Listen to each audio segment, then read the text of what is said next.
Hey, I'm back again. Boom! Somebody said to me they wanted to hear me say that. I forget who said that, but they wanted me to say boom. I'm here. Guys, jump on here real quick, and as is my custom, I got a couple of things I'd like to say to you regarding this Zambian phenomenon that we have to some degree discuss, because I think we're at a stage now as a people that there are certain things that we must be forthright about. Otherwise, we risk losing the essence of who we are as a people. Ooh, that's deep. Go ahead, let that sizzle in your spirit. Let that marinate in your soul. Allow that to bubble in your oblongata. We are a people of culture, and we are a people. However, if in Tambi, that tradition, if our culture is not veered in the right direction, it begins to lose its essence. Not only does it become commercialized, it becomes diluted. It becomes watered down to the point where we lose sight of its original meaning. And I think that's where we are with this issue. Let me just, first of all, bring you up to speed. For those of you that may not be aware, a few minutes ago I wrote a short article about this cultural phenomenon that we call Chimbuya. Chimbuya basically means cousinship. The cousinship that exists between my people, the Bemba people, and the people from the East. We are tribal cousins. And being such, there's this unwritten tradition that says that when one of us dies, the other side douses the tribal cousin with white powder. It could be mealie meal, it could be baby powder, anything. When you douse the person with white powder, it's an indication of mourning. It's some type of, light moment in the midst of grief. Now, Chimbuya, cousinship, in my view, has lost its original meaning because it has been trivialized and commercialized.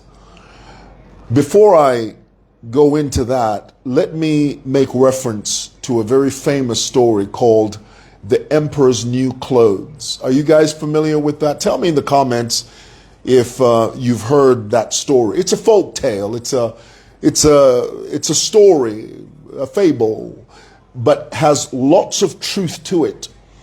The Emperor's New Clothes. It's a story about an emperor, a rich man that had these tailors. He assembled the best tailors on the planet, the best tailors in the world, and he commissioned that the outfit that he was to be adorned with was going to be the best outfit ever designed by human hands. And these tailors were befuddled. They said, look, what if we make clothes and he doesn't like it? So they pretended to weave clothes that didn't exist. And they told him, they said that these clothes that we're putting on you are so beautiful. They're so stunning that the eye is not able to contain the beauty of the clothes. And yet there were no clothes. The emperor was basically naked.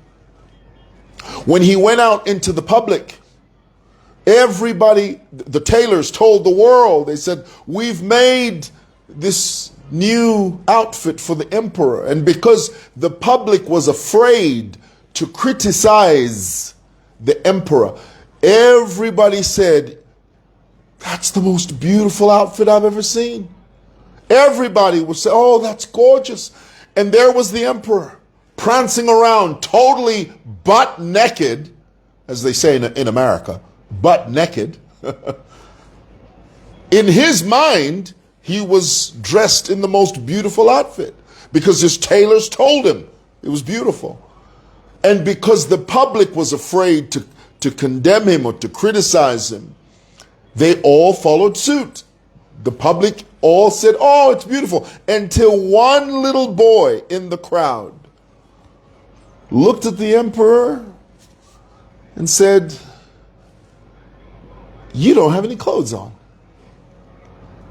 A few people tried to hush the little boy and said, hey, what are you saying? And the little boy said, no, wait, just, he doesn't have any clothes on. I don't see any clothes on him. The emperor is naked. And then, little by little, a few people in the crowd started saying the same thing. That's true, the emperor is naked. He's naked, he's naked. And before you knew it, the whole crowd,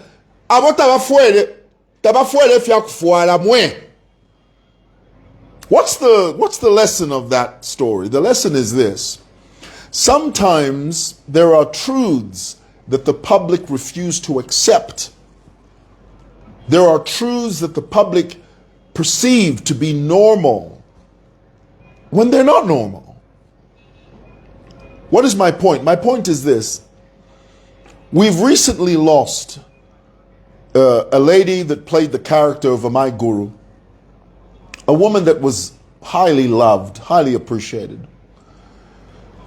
And we've seen this play out many, many times with other families that have gone through grief. We all go through grief.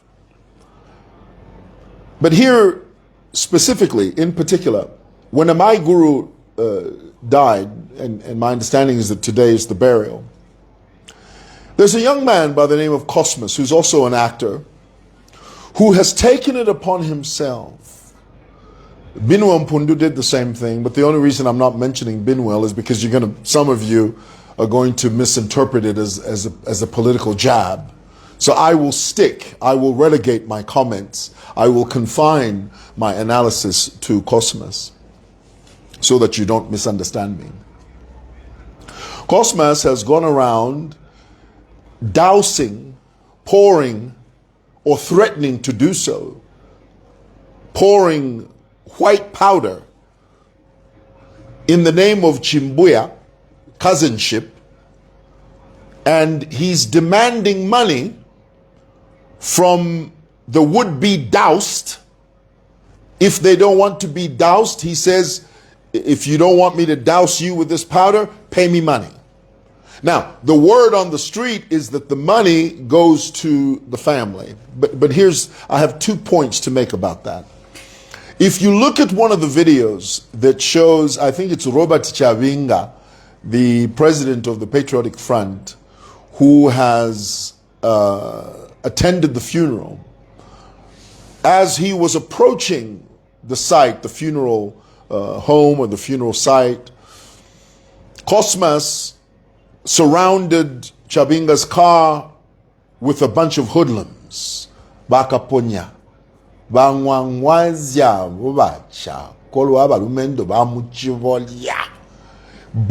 that are not even connected to my guru in any way. They are just there to eat at that funeral. Let's be honest. Honey, at my age, there's no need for pretense. Just say things as they are. There's nothing to hide here. Okay? In the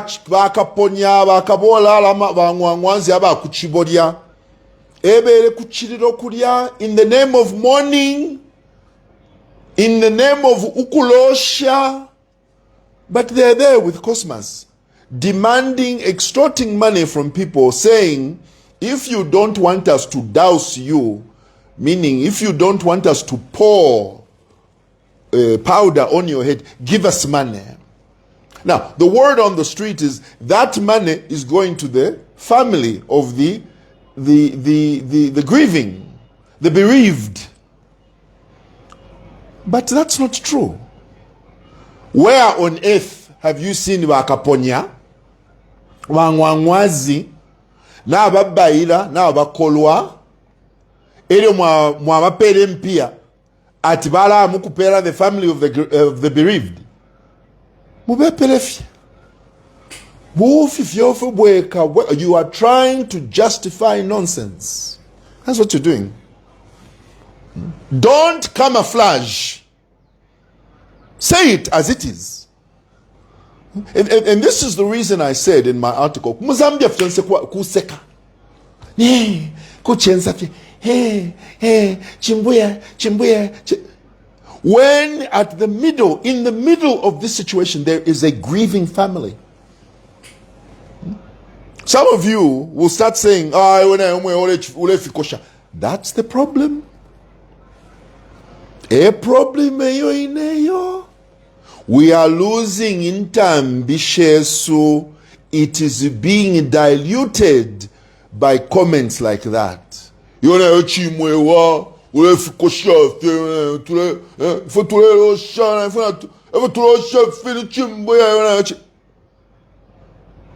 Uleba inyati iwe mwewa iwe. Apopelele iwe toki iwe kadoli iwe. Uleba inyati iwe chimwewa. Iwe chifather. Iwe chifather. Uleba inefiati chifather. Mwe mpanyamwe. Mwe nshonkono no mwe. Twali kwa tentambi fo tuli bantu. Tatuli bakufyalo ifwe yo. Inkande says something. We are Zambians. We have our culture and our tradition that we have to uphold. Let us not camouflage our culture and trivialize it and commercialize it. For what? A funeral is a time to mourn.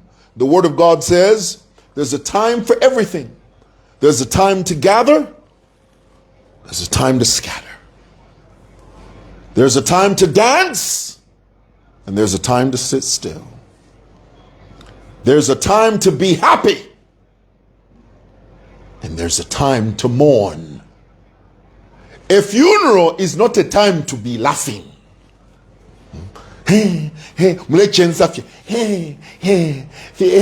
chimbuye, letempia, shachepa, tashikwene, bikapola shimbi. And you think that's normal? Okay. Lekeni mpele example. What if it was you? What if your mother died? Kuchiriro chabano koiwe. Or someone is going around but chimbuye, let them be. How would you feel? Bantu, muno Muzambia, one thing we are lacking as a people, empathy. Do you even know what empathy means? Empathy means, what if it was me? What if I were in those shoes? How would I feel? How sure? Icho Muzambia tatwa chikwate chabu empathy. Fionse fye kuseka, everything ma jokes fye. Ni chimbuye, COSMAS mwaiche kabili ni mwaiche pali neo ine kuchina iba iwati mwaiche nombe fiva iche fifia these days alamba na okuntuka pape kalamba okuntuka takeshi vyati mwaiche pali nebo ine ni mukalamba pali yena kutina mwebati iyo mwaiche uli mwaiche entembishesu. That is our tradition and our culture. Nomba baka doli aba fiala isa nomba pa diva fiala mboku ntuka ntile fe twala mboku ntuka ni baiche bana ewe tajura le chifansa iwe twala isa papa mweshe mwala chimona bakolwe imwe. Let me tell you, bane, when there's a funeral, especially the caliber yaba my guru mwai chefya mwai chita trivialize mule chensa fye mule seka fye mule chita demandi mpia ichililo cha abanenu balelosha imo mule seka abanenu balelosha imo mule seka ati chimbuya kwisa. Let's be serious as a people. Tulachite fyo tuli bantu twali kwa tentambi Our tradition and our culture has to be upheld. It should not be trivialized and diluted in the fashion that these chaps are doing. I mean, Binwell, I mean, COSMAS, turning funerals, a moment of grief, turning them into circuses in the name of Chimbuya. And on top of that, muleba n'empia. Empia shida kuchiriro kuisa bufi ubepelefye. Muleshi chibawula fye. Balaba chakolo bakuchobolya badya, ebere kuchiriro badya. You think those boys from Chimbuya are there to mourn? Belefye mukuli obwali, mukupula obwali, nokuibe empia. Epela tapali fimbio. Mwempanyamwe. Okay, nalanda pafula. Thank you for listening.